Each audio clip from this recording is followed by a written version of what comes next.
President Joe Biden called for unity during his State of the Union Tuesday. Coming up, we will see how Arizona politicians reacted to the address. If you're planning on traveling anytime soon, you may be able to speed up your airport check-in time. We take a closer look at the new system Phoenix Sky Harbor is implementing to make traveling more convenient. Plus, why Major League Baseball canceled the first 2 series of the season. Cronkite News starts now. Good evening and welcome to Cronkite News on Arizona PBS. I'm Mia Marquez. And I'm Molly Hudson. Thank you for joining us. President Joe Biden gave his State of the Union address last night against a backdrop of war abroad and economic challenges at home. And Arizona lawmakers gave it mixed reviews, as Cronkite News reporter Alexia Stanbridge reports from our Washington bureau. When President Joe Biden delivered his first State of the Union address last night, he called for national unity, and representatives from Arizona agreed to disagree. This is our moment to meet and overcome the challenges of our time, and we will, as one people, one America, the United States of America. It was part of a sweeping package of proposals that Biden called his, quote, unity agenda for the nation, a call that resonated with Arizona Representative Tom O'Halloran. We are far better off united than we are divided. But what sounded like a unifying message to O'Halloran, a Democrat, sounded like, quote, a fiction novel to Arizona Representative David Schweikert, a Republican who said in a statement, quote, regardless of what President Biden said this evening, it doesn't change the fact that we are a country in crisis. While they disagreed on much of his speech, Democrats and Republicans both stood and applauded when Biden praised the Ukrainian people who are defending their country from a Russian invasion. So let us continue to draw inspiration from the iron will of the Ukrainian people. With the Ukrainian ambassador in attendance, Biden spent the first 10 minutes of his hour-long speech talking about Ukraine. I think it started out with the right tone as far as America coming to the support of a fellow democracy and the Ukraine people. But that was just part of an address that also called for gun control, abortion rights, voting rights, and more Democratic priorities. Priorities that did not sit well with Republicans like Arizona Representative Debbie Lesko. She said in a statement, quote, it is time for him to abandon his far-left agenda and work with Republicans for the sake of our nation and our allies around the world. O'Halloran said he wished the president had spoken more about rural issues, but overall he had little but praise for the president's proposals, even though he knows not everyone may agree with them. And people are going to have different opinions. And that's not a bad thing. That's a good thing. The president, vice president, and members of Biden's cabinet hit the road today, traveling to different cities to start pushing the president's agenda. In Washington, Alexia Stanbridge, Cronkite News. The Arizona Senate voted to censure Republican Wendy Rogers. In a 24-3 vote, the state censured Rogers for verbal and written threatening remarks. Rogers has received condemnation for her embrace of white nationalism and calls for violence. In a recent speech, she said that her opponents should face a newly built set of gallows and used anti-Semitic phrases against Ukraine President Zelensky on Twitter. Rogers defended her words as an expression of her First Amendment right to freedom of speech. I rejoice in knowing I do and say what is right. And I speak as a free American. The censure motion says Rogers engaged in conduct unbecoming of a senator and has damaged the reputation of the Arizona State Senate by her actions. The Phoenix Sky Harbor Airport is trying out a new system that allows customers to reserve a spot in the TSA security checkpoint line before traveling. Cronkite News reporter Sedona Meadows is at the airport learning more. Here outside Terminal 3 is where Phoenix Sky Harbor Airport is holding a trial to see if reserving spots at TSA security will make it more efficient for customers. Passengers are now able to reserve a spot in line at the TSA security checkpoint up to 72 hours before their flight. The pilot program is currently only open in Terminal 3 from 4 a.m. to 3 p.m. But Eric Everts, a public information officer at Phoenix Sky Harbor Airport, hopes this will make the check-in process easier for many. we hope that it is able to make it a little bit more efficient of a process, save some time and stress for travelers who just, rely on coming and going through the airport, not knowing the security wait times and whatnot. So it gives them an opportunity to be able to schedule that time and save some of that time. The process to sign up is simple as going online and reserving an appointment. Chase Matter, a passenger at Sky Harbor Airport, tried it for the very first time today. I haven't had clear check or TSA pre-check before, so it allows me to experience it without actually going through those steps initially. Known as virtual queuing, it is being used at other airports, including Seattle-Tacoma International Airport. You can reserve a spot for free from anywhere from 60 minutes to 4 hours before your actual flight. So that gives you plenty of time to go grab a coffee and get to your gate. At Sky Harbor Airport, Sedona Meadows, Cronkite News. Airport lines are only getting longer. Last month, traffic at Phoenix Sky Harbor went up 80% from the previous year, nearing pre-pandemic levels. More than 3 million people traveled through Phoenix Sky Harbor Airport in January. That's 78.6% higher than last year, when there were only 1.6 million travelers. Valley Airport officials continue to see an increase of flyers since the start of the pandemic in 2020. And with spring travel just around the corner, we can expect to see even more passengers in the air. Ash Wednesday marks the start of Lent, a 40-day period where Catholics strengthen their faith in the church. Dozens of parishioners waited patiently for their ashes at the Immaculate Heart of Mary Church in Phoenix. Every year, they return on this day to receive the cross on their forehead, which symbolizes death and repentance. This year, some parishioners felt more confident in their return to church. I feel like it's a little bit more safer than when it first came out. I really do. And I feel like the majority of people who are going to church have had some form of shot. I pray every night. I pray to God to help me and take care of my grandkids, great-grandkids. Many other churches are having similar services around the valley. The next service at Immaculate Heart of Mary Church will be tonight at 7 p.m. in Phoenix. A new report says there was an increase in children's weight during the pandemic. After the break, we'll show you how one community program is working to fight child obesity. Plus, how one small owl facing threats could be getting the federal protections it needs again to survive.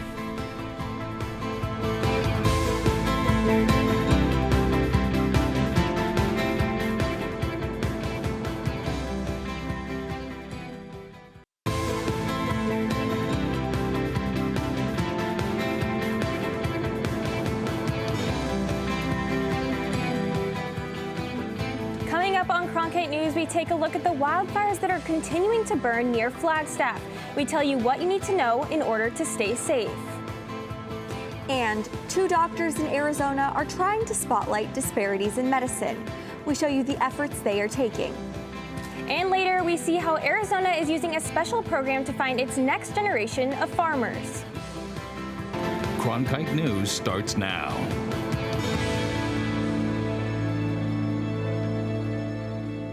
Good evening and welcome to Cronkite News on Arizona PBS. I'm Molly Hudson.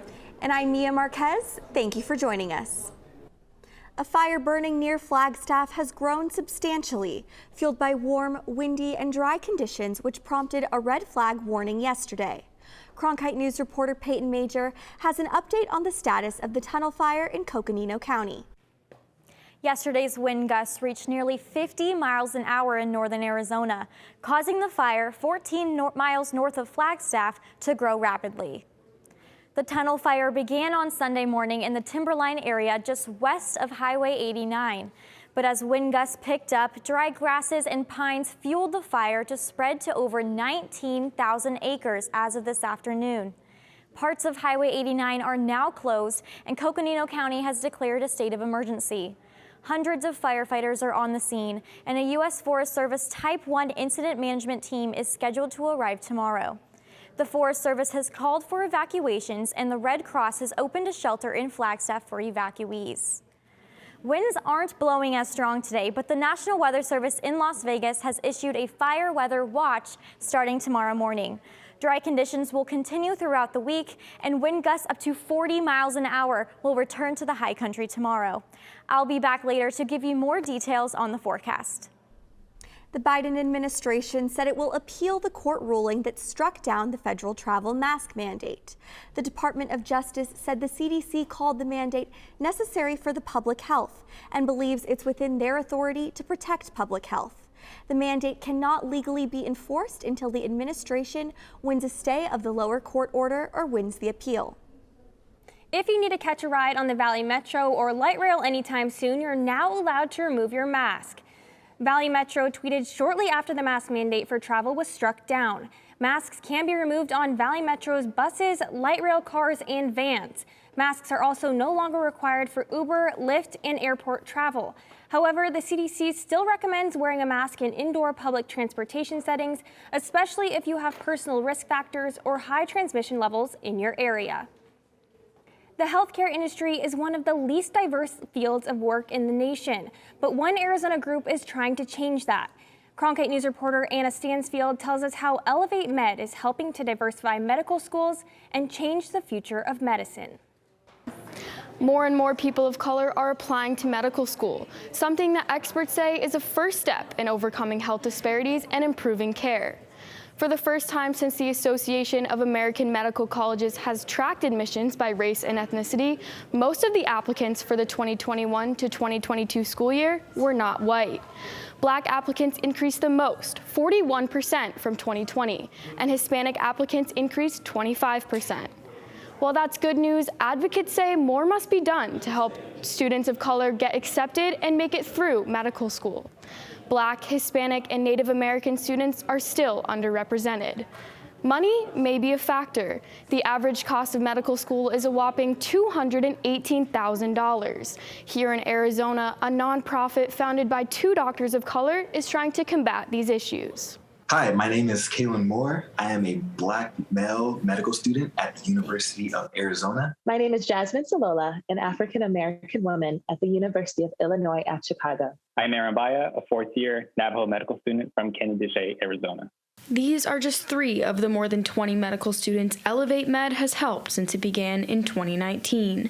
The Scottsdale nonprofit was founded by Alex Porter Umphrey and her husband Gregory.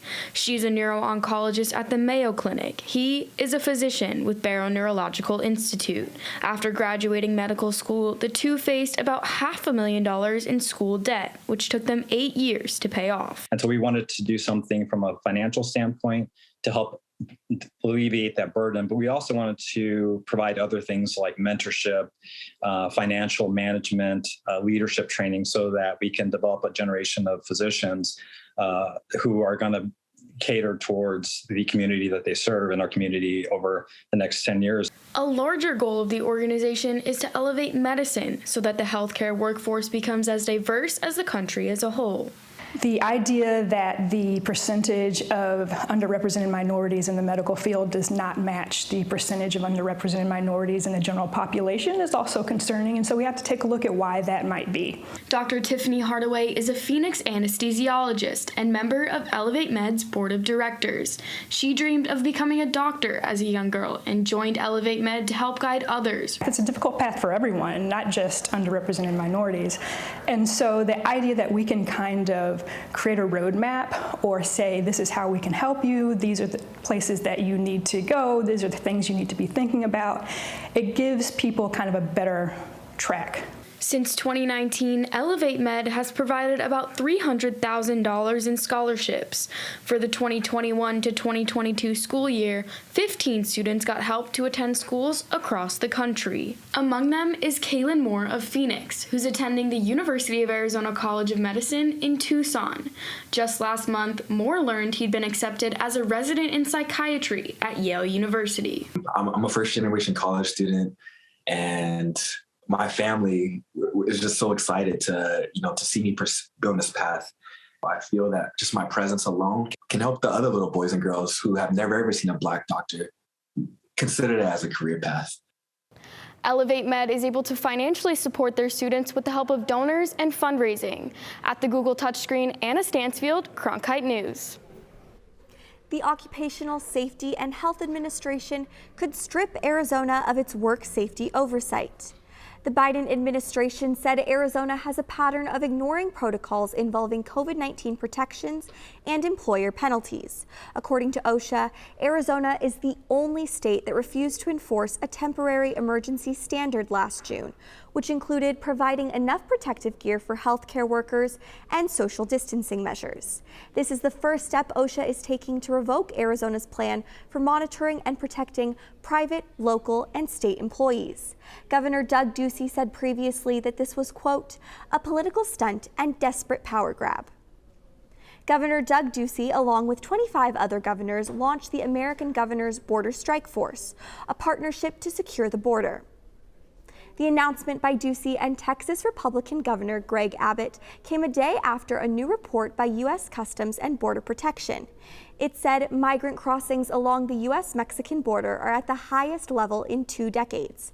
The task force model is based on Ducey's 2015 creation of the Arizona Border Strike Force.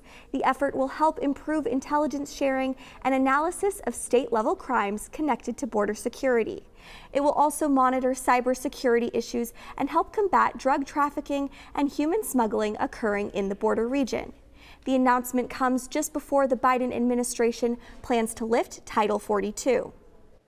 The Maricopa County Board of Supervisors appointed someone to serve as interim county attorney until a special election is held to replace Alistair Adele. Rachel Mitchell, who is chief deputy in the county attorney's office, was chosen for the role. The position had to be held by a Republican since that was Adele's party affiliation. Mitchell served as the acting county attorney in 2019 when Bill Montgomery was appointed to the Arizona Supreme Court. She played a major role in U.S. Supreme Court Justice Brett Kavanaugh's confirmation hearings. The general election to fill the position will be held November 8th. According to a recent census report, the average age of farmers in Arizona is 60.